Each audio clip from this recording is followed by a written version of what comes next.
Assalomu alaykum hurmatli televizor ko'ruvchilar. Dunya Uyghur Qurultiyi to'g'ri televiziyasi kundalik xabarlar programmasiga xush keldinglar. Men Hidoyat Musajon. Bugun 7-oyning 6-kuni seshanba. Hammanglarga shu vaqtda xayrlik bo'lsin. Aziz ko'ruvchilar, tuanda diqqatinglar bugungi xabarlar programmasining tafsilotida bo'lsin. Chet ellardagi Uyg'ur tashkilotlari va Uyg'ur jamoatlari Sharq Turkistonning yaqinqi zamon tarixidagi eng zo'r qonliq tragediyalarning biri hisoblangan 5-iyul Urumchi qirg'inchiligining 12-yilligi munosabati bilan butun dunyo miqyosida mustabid Xitoy hokimiyatining irqiy qirg'inchiligiga qarshi keng ko'lamda norozilik harakatlari ilib borgan 5-iyul kuni Xitoy hukumati Beijingda atalmış Uyg'ur avtonom rayonlik hukumatining nomida maxsus axborot e'lon qilish yig'ini chaqirib, Dunya Uyg'ur Qurultiyini 5-iyul Urumchi qirg'inchiligi haqida dunyoga yolg'on ma'lumot berish bilan aybladi va 2009-yili 5-iyul yuz bergan Urumchi qirg'inchiligida qandaqdir ziyonkashlikka uchragan ba'zi atalmış Xitoy shohidlarni sahnaga chiqarib yig'izora qildirish orqali 5-iyul Urumchi qirg'inchiligining asli qurbonlarining Xitoylar ekanligini, chunki bu vaqada o'lgan 197 nafar kishining ichida 134 nafarining begunoh Xitoylar ekanligini ilgari surdi. Axborot e'lon qilish yig'inida yana 5-iyul Urumchi voqeasi vatan ichi va sirtidagi terrorchi unsurlarning tashkillashida planli holda ilib berilgan zo'ravonlik harakati deyildi. 5-iyul kuni Xitoy hukumatining boshqarishidagi Yer shari gazetimi dushman kuchlarning 5-iyul voqeasining xarakterini burmilishiga aslo yo'l qo'ymaymiz degan mavzuda maxsus bosh maqola e'lon qilib, 5-iyul voqeasi butun Xinjiangning vaziyatida ig'ir davolg'ish paydo qilib zo'ravonlik va terrorlik harakatlarining ulg'ayishiga sabab bo'ldi. Ya'ni shundoqla bu voqea Xinjiangda terrorizmga va oshqo'llikqa qattiq zarba berishning jiddiy zaruriyatini tug'dirdi deyildi. Sharq Turkistondagi jazo lagerlari dunyoga oshkorlangandan keyin Xitoy hukumati buning jazo lageri emas, balki terrorizm va oshqo'llikning oldini olish uchun qurilgan qoida tarbiyalash markazlari ekanligini ilgari surib kelmoqda. Dunya Uyg'ur Qurultiyi 5-iyul Urumchi qirg'inchiligi munosabati bilan e'lon qilgan axborot va dokladida mustabid kommunist Xitoy hokimiyatining Urumchi qirg'inchiligidan keyin butun Sharq Turkiston miqyosida boshlatgan atalmış Urumchi voqeasi gumondorlarini qo'g'lab tutish harakati bo'lsa, mohiyat jihatdan Xitoy hokimiyatining 2016-yilining oxiridan boshlab Sharq Turkistonda oshkor yo'lga qo'ygan lager tuzumining va navbatda ilib berayotgan irqiy qirg'inchilik harakatining boshlanish nuqtasidan iborat deb ko'rsatilgan bo'lib, Xitoy hukumatining yuqorqi bayonlarimi Dunya Uyg'ur Qurultiyi bu vaqtdagi qarashlarining to'g'riligini isbotlab turmoqda.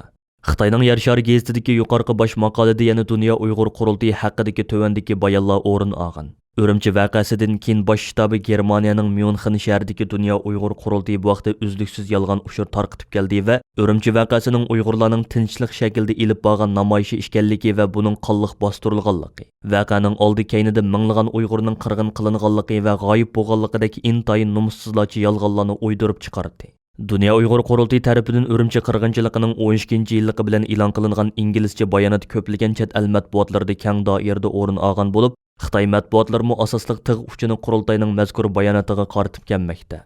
Undan boshqa Dunya Uyg'ur Qurultiyini chaqiriqnoma va doklad e'lon qilib, chet ellarda faoliyat ilib berayotgan butun tashkilotlarimizni, siyosiy faoliyatchilarimizni va avom xalqimizni Urumchi qirg'inchiligining 12-yilligini xotirlash faoliyatini butun dunyo miqyosida mustabid kommunist Xitoy hokimiyatining Sharq Turkiston xalqiga qarata rahimsizlarcha ilib berayotgan irqiy qirg'inchiligiga qarshi dunyo xarakterlik umumiy norozilik harakatiga aylantirishni talab qilish bilan birga, xalqaro jamoatchilikni Xitoyning Sharq Turkistonda Uyg'urlarni asos qilgan yerlik xalqlarga qarata yurgizayotgan vahshiyliklarni to'sib qilish uchun jiddiy harakatga o'tishga chaqirgan. Hozirgacha xalqaro kechirim tashkiloti va boshqa kishilik huquq tashkilotlarining 5-iyul Urumchi qirg'inchiligi haqida e'lon qilgan tarafsiz dokladlaridami 2009-yildagi 5-iyul norozilik namoyishining atalmış terrorizm bilan hech bir aloqasining yo'qligi, butunlay tinchlik shaklda ilib berilgan harakat ekanligi, hatto ba'zi Uyg'ur namoyishchilarning Xitoyning qizil bayrog'ini ko'tarib chiqqanligini, buning Uyg'urlarga qarata keng ko'lamda tozalash ilib berishning tepilmas obdan fursati deb bilgan Xitoy hokimiyatining Uyg'ur namoyishchilarga qarata qonliq bostirish ilib borganligi va Xitoyning bu munosabat bilan Uyg'urlarga qarata boshlatgan keng ko'lamlik tutqun qilish harakatining bir qancha yil izchil omlashganligi va u jarayonda sonsizlagan Uyg'urlarning izdiraksiz g'oyib bo'lganligi qayd qilinmoqda. Urumchi qirg'inchiligining 12-yilligi munosabati bilan 5-iyul kuni Yevropa Sharq Turkiston birligining uyushtirishida Germaniyaning Myunxen shahridagi Xitoy konsulxonasi oldida norozilik namoyishi o'tkazildi. Dunya Uyg'ur Qurultiyining Yevropadagi siyosiy xizmatlarga mas'ul alohida vakili va Yevropa Sharq Turkiston birligining raisi Asqarjon apandimning bevosita riyosatchiligida o'tkazilgan namoyishda so'z qilgan Dunya Uyghur Qurultiyining raisi Dolqun Aysa, İlham To'xtini qo'llash guruhining raisi Anvarjon, Germaniya Bavariya o'lkalik parlamentining a'zosi Markus Apandilar va bir qism yoshlarimiz namoyish jarayonida qilgan so'zlarida Xitoy hokimiyatining Sharq Turkiston xalqi ustidan ilib berayotgan irqiy qirg'inchilik jinoyatlarini qattiq la'natladi. 2008 yildan buyon Uyg'urlar bilan yaqin do'stlik va hamkorlik munosabatida bo'lib kelgan Bavariya parlamentining a'zosi Markus Apandi namoyishni qilgan so'zida Xi Jinping hokimiyatining Uyg'urlar ustidan yurgizayotgan dahshatlik bostirish siyosatini qattiq ayiblash bilan birga Germaniya hukumatining Xitoydagi insoniyatga qarshi jinoyat va irqiy qirg'inchilikqa qarata kaskin tadbirlarni qo'llanishi lozimligini ta'kidladi. Qurultiyi raisi Dolqun Aysa Apandi namoyishda muhojiratdagi Uyg'urlarga xitoban so'z qilib mundoq dedi. Assalamu alaikum aziz yurtdoshlar. Bugun hammamizga ma'lum bo'lgandagidek 2009 yili 5-iyun yuz bergan Urumchi qirg'inchiligining 12-yilligi. Bugun dunyoning 30 dan ortiq shaharda 20 dan ortiq davlatda bu kun xotirlanyotdi. Bu kunda 12 yildan buyon bütün dünyanın hem yerdeki Uyghur teşkilatları, Şarkı Türkistanlıkla Dunya Uyghur Qurultiyining çağrıları bilen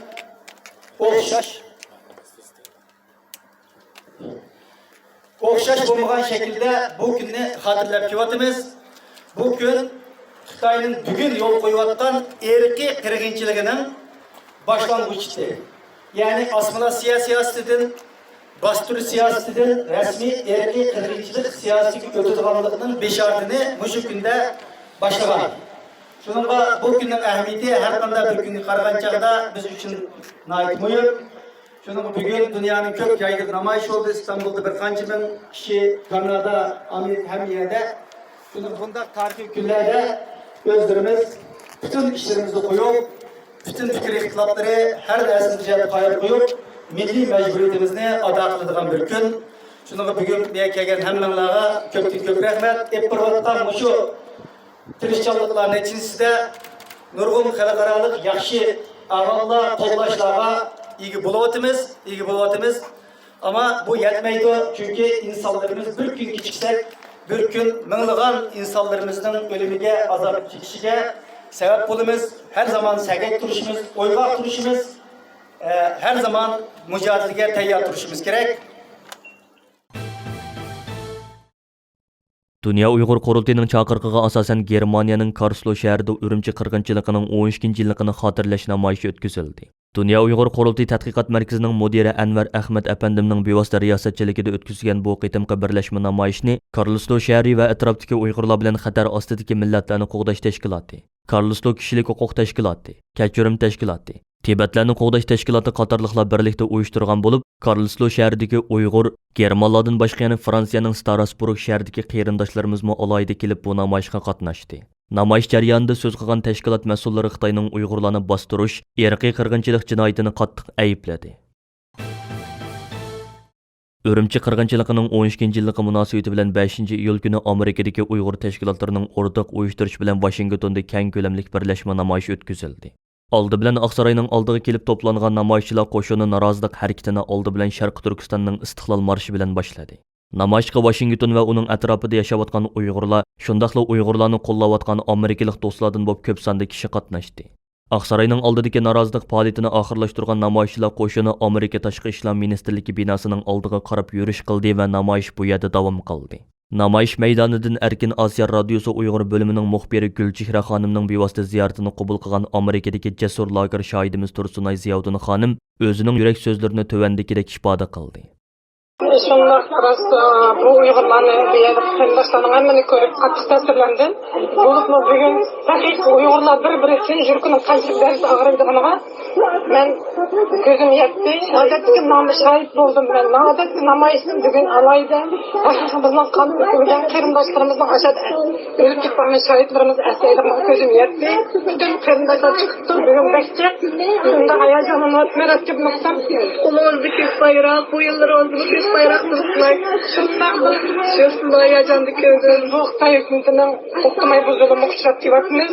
Hatta o yakın ayının 5'te Eriklarda kanlar tökülüp açtaqdan neler boğan yerde bulunlar onu biz öz gözüm bilen bana şahit men şu çağlarda vatanda boğan vaxtları çünkü bu zulüm tek basat kanı yok hatta bana iktidamı olmuş var sonuçta her bir kelimesini boşuna can bulunmuş ki Xitayning yanında çokum Xitayning tepeden galip kıldığından daha gözümüz yedi. Şunda bunun boşaklar biz birlikteler çokum Xitayning tepeden galip kılıp bu cenayeti kokuşturmasına onun üstüne. Үрімчі қырғынчылығының 12-ci yıllığı münasibeti bilan Xalqaro Sharq Turkiston tashkilotlari birligining uyushtirishida 5 iyul kuni İstanbuldagi Xitoy konsulxonasi oldida o'tkazilgan birlashma namoyish va axborot e'lon qilish yig'ini intayin hayvatlik bo'ldi. Namoyishga qatnashgan Uyg'ur va Turk qarindoshlarimizning soni 5000 dan eshib ketdi. Bu keyingi bir qancha yildan buyon Turkiyada o'tkazilgan ko'lami eng zo'r namoyishlarning biri hisoblanadi. Xalqaro Sharq Turkiston tashkilotlari birligining raisi Hidoyatulloh O'g'uzxon apandi namoyishdan keyin bu munosabat bilan e'lon qilgan minnatdorlik so'zida mundaq deb ko'rsatdi. 5 iyul munosabati bilan o'tkazilgan namoyish va axborot e'lon qilish haqidagi chaqiriqimizga ovoz qo'shgan. Bizni qo'llab maydonlarda yolg'iz qo'ymagan xalqimizga rahmat aytamiz. Xalqimizning bu fidokorligi uchun Allohdan ajr azm tilaymiz.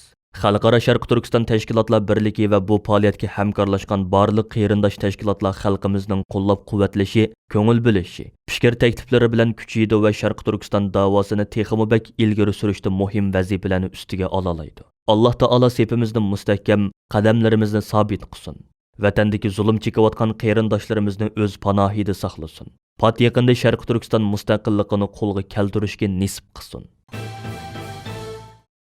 Үрімчі қырғынчылығының 12-ci yıllığı münasibeti bilan Shvetsiya Uyghur ma'rif uyushmasining o'rinlashtirishida 5 iyul kuni Stockholmdagi Xitoy elchixonasining oldida mustabid Xitoy hokimiyatining irqiy qirg'inchiligiga qarshi norozilik namoyishi o'tkazildi.